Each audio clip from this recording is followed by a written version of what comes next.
위클리 NFL 첫 번째 프로그램 들어가 보도록 하겠습니다. 캔자스시티 칩스가 9연승을 달리고 있었는데 결국 이게 끝났어요. 버팔로 빌스에게 발목을 잡히고 말았습니다. 이번 패배는 칩스의 15경기 연속 승리가 끊어진 그런 기록이고요. 해당 기록 같은 경우에는 1950년 이후에 NFL에서 6번째로 길었던 연승 기록이라고 합니다. 또한 칩스는 지난해 크리스마스 이후에 기록한 첫 패배가 되었습니다. 그래서 에디님께서는 이 경기를 어떻게 보셨는지 먼저 가볍게 총평 한번 부탁드릴게요. 결국 9연승, 총 15연승을 끊은 것도 사실 결국은 정규 시즌의 빌스였고요. 이로써 빌스는 이제 정규 시즌에서는 칩스를 상대로 4승 1패를 기록하게 됐고, 플레이오프에서 0승 3패인 것과 별개로 어쨌든 칩스를 상대로 승률 5할을 회복했다는 점 굉장히 고무적이라고 생각을 하고요. 사실 저는 3시 패커스 경기를 보느라 이 경기를 라이브로 보진 못했는데 나중에 이제 복귀하다 보니까 정말 수준 높은 경기였다고 생각을 하고, 정말 서로를 반드시 이겨야 하는 두 팀이었기에 아주 치열하게 준비해온 그런 티가 났던 경기였던 것 같습니다. 그래서 빌스가 이를 정말 악물고 준비한 것이 느껴지는 그런 경기였던 것 같아요. 최종 스코어는 30대 21이었지만 리그를 대표하는 두 쿼터백이 진짜 흥미진진한 그런 맞대결을 남겼다라고 생각이 되고 있고요. 일단 경기 자체는 좀 심상치 않게 시작이 됐어요. 세컨 다운 상황에서 패트릭 마홈즈는 인터셉션을 바로 당했죠. 피트를 당하는 와중에 패스를 던지다가 인터셉션으로 연결이 됐는데, 그래서 버팔로 빌스가 필드 중앙에서 공격을 바로 시작할 수가 있었고, 빌스는 해당 드라이브를 득점으로 연결하면서 리드를 먼저 가져갔습니다. 그리고 나서 굉장히 치열한 공방이 이루어졌고, 최종적으로는 조시 앨런의 아주 슈퍼플레이가 나오면서 빌스가 승리할 수 있었습니다. 굉장한 접전이었다고 생각이 되고요. 경기의 중요 포인트들을 한번 짚어보도록 할게요. 먼저 이제 빌스 오펜스 대 칩스 디펜스 입장에서 한번 짚어봐야겠죠. 사실 여러 번 언급하긴 했지만 이 칩스 디펜스의 큰 틀은 이렇습니다. 얼리 다운에서 러싱을 최대한 틀어막고, 최대한 세컨 앤 롱 혹은 서드 앤 롱 상황을 만들고요. 그리고 롱 시츄에이션이기 때문에 패스 플레이를 강요한 후에 여기서 정말 스페그놀로 특유의 정말 다이나믹한 블리츠, 그리고 후방에는 맨 커버리지를 믹스해서 상대의 어떤 패스 실패를 강요하는 것이 스페그놀로 디펜스의 큰 틀이란 것을 여러 번 저희가 언급했던 것 같아요. 근데 이것이 가능했던 거는 여러 요소가 있겠지만 결국 이 트렌트 맥더피, 제일런 왓슨, 차마리 코너, 이 세 명의 코너백 트리오의 좀 굉장히 뛰어난 맨커버 능력이 이 스킴에 기여하는 바가 굉장히 컸다라고 생각을 하거든요. 이제 5명, 6명, 7명을 블리츠에 보내도 뒤에서 코너백들이 좀 아주 탄탄하게 막아주다 보니까 정말 오펜스 입장에서 상대하기 힘들었어요. 근데 이제 제일런 왓슨이라는 선수, 팀을 떠난 이제 르자리어스 스니드의 빈자리를 굉장히 잘 메꿔주고 있었단 말이죠. 근데 이제 왓슨이 6주차에 부상을 당하면서 이 전술에 균열이 조금씩 생기기 시작했고, 드디어 오늘 그게 좀 터졌던 것 같아요. 이 자리에 이제 조슈아 윌리엄스라든지 크리스티안 로랜드 왈라스, 나지 존슨, 여러 선수를 경합시키다가 최근 두 경기부터 나지 존슨이라는 선수가 좀 본격적으로 바운더리 코너를 맡고 있는데, 오늘 정말 이 맨커버리지 상황에서 아주 탈탈 털리고 말았습니다. 칩스 디펜스는 세컨 앤 롱, 서드 앤 롱 상황에서 늘 그렇듯 이제 다양한 블리츠와 맨커버리지로 대응을 했고요. 빌스는 이제 칩스의 디펜스를 아주 잘 이해하고 있었고, 이 맨커버리지를 정말 철저하게 공략을 했습니다. 제가 이걸 보면서 딴 필름만 정말 10개가 넘는데, 일단 크리티컬 했던 거 좀 몇 개만 보여드리도록 할게요. 이제 첫 번째 영상은 빌스가 6대7로 뒤지고 있는 상황에서 나온 상황인데, 세컨 앤 11 상황이에요. 칩스가 좋아하는 이제 세컨 앤 롱 상황이죠. 빌스도 알고 있었어요. 또 블리츠와 맨커버리지 하겠구나. 그래서 가장 바깥쪽에 이 아마리 쿠퍼에게 더블 무브를 주문합니다. 칩스는 예상대로 블리츠, 심지어 후방에 세이프티가 없는 7명을 전부 보낸 커버제로 블리츠를 플레이하고요. 그 사이에 아마리 쿠퍼는 이제 백업 코너백인 나지 존슨을 상대로 정말 완벽하게 세퍼레이션을 만들어내고, 이 어려운 상황을 또 컨버전 하는데 성공해냅니다. 결국 이 플레이는 컨버전을 하고 드라이브도 터치다운으로 이어졌고요. 아마리 쿠퍼 대 백업 코너백과의 맨 커버리지, 정말 쉬운 상황이고 쿠퍼는 이런 더블 무브에서 정말 좋은 모습을 보여준 선수이기 때문에 좋은 플레이였고, 쿠퍼는 이 장면 말고도 30야드 패스를 한 번 더 받아내기도 했죠. 사실 이번 경기에서 왜 빌스가 쿠퍼를 영입했는지 좀 제대로 보여줬다라고 생각했습니다. 그 다음 필름도 좀 비슷한 상황인데, 이제 14대 16 상황, 이제 여기서 터치다운을 기록하면서 14대 23으로 경기를 투 포지션으로 벌리는 아주 중요한 터치다운 장면입니다. 이번에도 세컨 앤 10 상황이에요. 똑같죠. 칩스가 좋아하는 이제 세컨 앤 롱 상황. 빌스는 이번에도 맨 커버리지를 예상하고요. 필드 중앙에서 충돌을 유도하는 이제 흔히 알려진 이제 메쉬 컨셉, 이제 맨 커버리지를 이겨내기 가장 좋은 컨셉을 플레이합니다. 빌스는 뭐 이번에도 커버 제로, 식스맨 블리츠를 보내고요. 빌스의 예상대로 수비수들 간에 필드 가운데서의 충돌이 생겼고 너무 쉽게 터치다운을 성공하죠. 이번에도 13번 코너백 나지 존슨이었어요. 사실 이 경기는 보면서 페그놀로의 어떤 고집이 망친 경기다라고 저는 생각을 해요. 정말 집요하게 세컨 앨런, 서드 앨런 상황에서 계속해서 블리츠 맨 커버리지를 꺼내 들거든요. 물론 이런 상황을 유도하고 블리츠와 맨 커버리지를 통해서 어떤 상대를 억제하는 게 지금까지 스페그놀러가 늘 해왔던 거고 늘 성공해왔었으니까 사실 뭐 이게 이상한 건 아니에요. 근데 빌스는 어쨌든 특정 상황에서 특정 플레이를 이 칩스가 선호한다라는 거를 이 습성 자체를 너무 잘 알고 있었고 맨 커버리지 파이법들을 정말 철저하게 준비해왔다는 게 좀 문제였죠. 뭐 더블 무브라든지 라우트 콤비네이션을 통한 공략이라든지 혹은 충돌을 유도한 이런 픽플레이 정말 여러 방법으로 계속해서 공략을 하는데 성공했고 스페고놀로 입장에서는 우리 팀 코너백들이 계속해서 털리는데 어쨌든 뭔가 다른 레퍼토리를 보여줬어야 하지 않나 싶고요. 이 경기 전까지 칩스의 서드다운 컨버전 허용률이 38.3%였거든요. 이번 경기에서 15번 동안 9번의 컨버전을 허용합니다. 그래서 사실 뭐 서드다운뿐만 아니라 세컨앤 론 상황에서 정말 쉽게 컨버전을 허용했고 이게 칩스가 가장 좋아하는 상황인데 여기서부터 막히기 시작하니까 디펜스 입장에선 정말 경기를 풀기 어려웠던 것 같고 빌스가 얼마나 열심히 준비했는지 보여줄 수 있는 그런 상황이었던 것 같습니다. 그래서 이런 상황에서 계속해서 컨버전을 내줬던 게 어쨌든 빌스 디펜스의 가장 큰 패착이 아니었나 싶습니다. 여기에 연결해서 어떤 조시 앨런의 경기력도 함께 칭찬을 해야 될 것 같아요. 에디님께서 말씀해 주신 것처럼 빌스가 정말 준비를 잘해왔거든요. 세컨 앤 롱, 서드 앤 롱 상황뿐만 아니라 아주 크리티컬한 상황에서 숏야드 상황에서도 이 팀이 어떻게 준비를 해왔을지에 대한 대비가 됐던 것 같아요. 조시 앨런 같은 경우에는 이번 경기에서 262 패싱 야드, 55 러싱 야드를 기록을 했고 특히 종료 2분 26초를 남긴 상황에서 확실하게 리드를 벌린 26야드 러싱 터치다운이 활용 점정이었지 않았나라는 생각이 들고 있어요.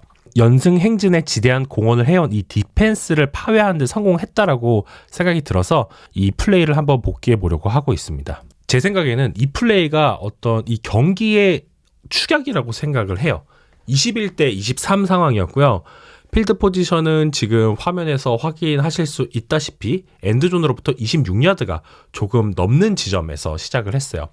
어떻게 보면 필드골을 통해서 5점을 확보하는 것이 가장 안전하겠지만 타임아웃 2개를 들고 있는 앤디 리드 그리고 패트릭 마홈즈를 상대로 어떤 선택을 하는 것이 좋을까라고 했을 때 사실 필드골을 차는 거는 굉장히 위험한 선택일 수가 있죠. 그래서 션 맥더머스는 고포스를 시도했습니다. 사실 이거는 어려운 결정이 아니에요. 해야만 하는 선택이에요. 그래서 요 정렬부터 보시면 다시 한번 영상을 틀어드릴게요. 네, 굉장히 컨덴스드한 포메이션을 갖고 있었죠. 그래서 런 스트레스를 좀 주기 위함인데 이 숏 야디디 상황이잖아요. 자, 맨 처음에 스냅이 이루어졌고 이 모션을 통해서 이 바깥으로 빠져나가는 스윙 라우트를 가져가는 타이 존슨 그리고 이제 우측에서는 칼리샤크 키르의 플랜 라우트 여기에 더해서 와이드 리시버 아마리 쿠퍼와 타이트엔드 다슨 넉스는 샬로우 크로스를 하는 메쉬 컨셉을 전개를 해요. 굉장히 자연스러운 담당 디펜더들 간의 어떤 충돌 그리고 미스매치를 만들어내면서 상대의 맨투맨 커버리지를 파괴하는 아주 전형적인 컨셉이죠. 그래서 앞에서 에디님께서도 언급해 주셨던 것처럼 맨 커버리지를 깨는데 굉장히 특화된 그런 아주 좋은 컨셉이라고 할 수가 있는데 이런 크리티컬한 숏야드 상황에서는 수비수가 맨 커버리지를 선택하는 것이 정석이에요. 근데 반대로 이런 정석을 깨는 정성적인 오펜스 플레이 디자인을 빌스는 선택을 해요. 하지만 여기서 칩스는 이 디펜시브 코디네이터인 스티브 스페그놀로가 해당 콜을 알고 있었어요. 왜냐면 빌스가 올해에도 돌핀스 상대로 요 플레이를 똑같이 했었거든요. 같은 컨셉의 플레이를 전개한다는 것을 스터디했을 거고 확실히 인지하고 있었을 거예요. 그래서 스냅프 패싱 콜이 나오자마자 스페그놀로는 맨 커버리지를 하는 것이 아니라 존 커버리지로 전환을 해요. 그래서 이 선에서 칩스의 수비수들이 충돌 없이 각자의 영역에서 타깃에 대한 커버리지가 이루어지죠. 화면에서 이제 포착하실 수가 있다시피 여기서 중요한 것은 오른쪽 플랫으로 빠지는 칼린 샤키르 그리고 왼쪽으로 빠지는 타이 존스인데 2야드밖에 안 남았기 때문에 이 선수들에게 빠르게 패스를 해서 컨버전을 성공만 하면 돼요. 그래서 칩스의 디펜더들도 이 선수들의 움직임을 따라서 각 필드의 외곽, 즉 횡으로 크게 벌어지거든요. 근데 이때 조시 앨런이 왜 엘리트 쿼터백인지가 나타나요. 앨런의 시점에서 보면은 왼쪽 한번 보죠. 오른쪽 한번 보죠. 열렸네. 여기서 바로 이제 뛴다는 판단을 해요. 이것이 지금 조시 앨런이 왜 좋은 평가를 받는지를 보여주는 굉장히 좋은 그런 필름이라고 생각이 되고 있는데요. 왼쪽에 수비수가 있다. 1차 펌프 페이크, 그 다음에 샤킬에 대한 리드, 수비수가 있네, 존 커버리지 하네, 그리고 눈앞에 틈이 발생하자마자 바로 러싱 시도. 근데 스페그놀로 같은 경우에는 여기까지 염두를 못했던 것 같아요. 판단 직후에 조시 앨런은 바로 가속을 시작했고 이미 양 옆으로 넓게 펼쳐진 수비수들은 앨런을 저지를 할 수가 없었어요. 그래서 바로 이게 터치다운으로 연결이 됐죠. 경기 후에 인터뷰에서도 조시 앨런은 상대가 존 커버리지를 할 것이라는 것을 파악하고 있었대요. 그래서 자신은 이제 플레이를 유지하려고 계속했고 틈이 보이자 자신의 다리를 믿고 달렸다라고 언급을 했습니다. 결국 이런 치열한 수싸움에서 빌스가 한 수 위였던 경기였기 때문에 결국 승리하지 않았나라는 생각을 저는 하고 있습니다. 사실 이 앨런의 터치다운 장면에서 칩스의 미스태클이 몇 개가 나왔는지 모르겠어요. 계속해서 미스태클을 하고 있고 이날 칩스 디펜스는 뭐 스킴에서도 패했지만 이런 기본적인 것들도 좀 패했던 경기 같고요. 기본적으로 방심을 좀 많이 했던 것 같아요. 그간 빌스를 플레이오프에서 여러 번 이겨왔고 사실 뭐 빌스도 그렇겠지만 칩스도 사실 정규 시즌이 목표가 아니기 때문에 좀 방심을 많이 했던 그런 경기가 아니었나 싶고 결국 앨런과 빌스 오펜스가 그간에 잘 나가던 이 스페그놀로 디펜스를 좀 잘 파괴한 경기라고 생각을 하고 칩스 오펜스도 사실은 얘기를 해봐야 될 것 같은데 아주 못하진 않았어요. 물론 마홈스가 인터셉션을 2개나 던지긴 했지만 어쨌든 3개의 터치다운을 기록했으니까요. 다만 이제 빌스 오펜스가 더 잘했고 그 한 끗 차이가 결과를 갈랐다라고 생각을 하는데요. 기본적으로 빌스는 드라이브를 길게 가져가면서 이 볼 점유 시간에서 34분 대 26분으로 거의 8분 차이를 냈고요. 칩스가 이번 시즌 볼 점유를 굉장히 길게 가져가면서 어쨌든 강한 디펜스를 바탕으로 여기서 차이를 낸 팀이잖아요. 근데 칩스가 이런 식으로 8분 정도 볼 점유를 밀린 경기는 사실 1주차 레이븐스전 말고는 이 정도로 밀렸던 경기는 없었던 걸로 제가 기억을 하는데 사실 이렇게 했다는 것 자체가 칩스가 원하는 어떤 그런 방향으로 게임 진행이 안 됐다라는 뜻이고요. 그렇죠. 그 외에도 뭐 빌스가 잘 준비했다라고 느낀 점은 어쨌든 마홈스의 발을 잘 묶었다는 점입니다. 이날 빌스는 후방에 어쨌든 다양한 커버리지를 쓰긴 했지만 전방에서는 마홈스에게 라인백커 한 명을 계속해서 붙여놓으면서 스파잉을 시켰고 기본적으로 마홈스가 발을 통해서 좀 플레이메이킹 하는 거를 좀 막는 데 집중했던 것 같습니다. 그래서 이번 시즌 마홈스가 처음으로 지금 러싱 시도가 한 번도 없었고 러싱 야드가 0으로 경기가 끝났더라고요. 그래서 일단 빌스 디펜스는 굉장히 마홈스의 발을 묶는 데 많이 집중했고 그것이 나름 성공적이었다라고 언급을 하고 싶고요. 그 외에는 이제 오우님께서 말씀하신 것처럼 월디에 대해서 좀 또 얘기를 해봐야 될 것 같아요. 물론 이날 뭐 4개의 리셉션과 61 리시빙 야드, 1개의 터치다운을 기록하면서 하나의 드라이브를 정말 혼자 이끌면서 터치다운을 기록하기도 했는데요. 근데 정말 심각한 미스를 하나 저질렀죠. 지난주 경기에서도 이런 비슷한 장면이 있었는데 어쨌든 2경기 연속으로 좀 중요한 빅플레이를 미스하는 모습을 보여줬습니다. 이게 사실 캐치까지 잘 잡아놓고 사이드라인에서 제대로 두발 착지를 못하면서 이 빅플레이를 놓쳤거든요. 이게 좀 심각한 건 어쨌든 이번 주 경기뿐만 아니라 지난주에도 나왔다는 점이고 이게 뭐 루키라서 좀 미숙하다라는 식으로 넘어가기에는 좀 많이 아쉬웠던 장면이고 만약에 이 월디가 이 캐치를 성공했다면 어쨌든 칩스 오펜스는 계속해서 이 좀 디펜스에 대한 스트레스를 줬을 수 있을 것이고 분명 러싱이 잘 풀리는데 더 기여를 하지 않았을까 그렇게 생각을 합니다.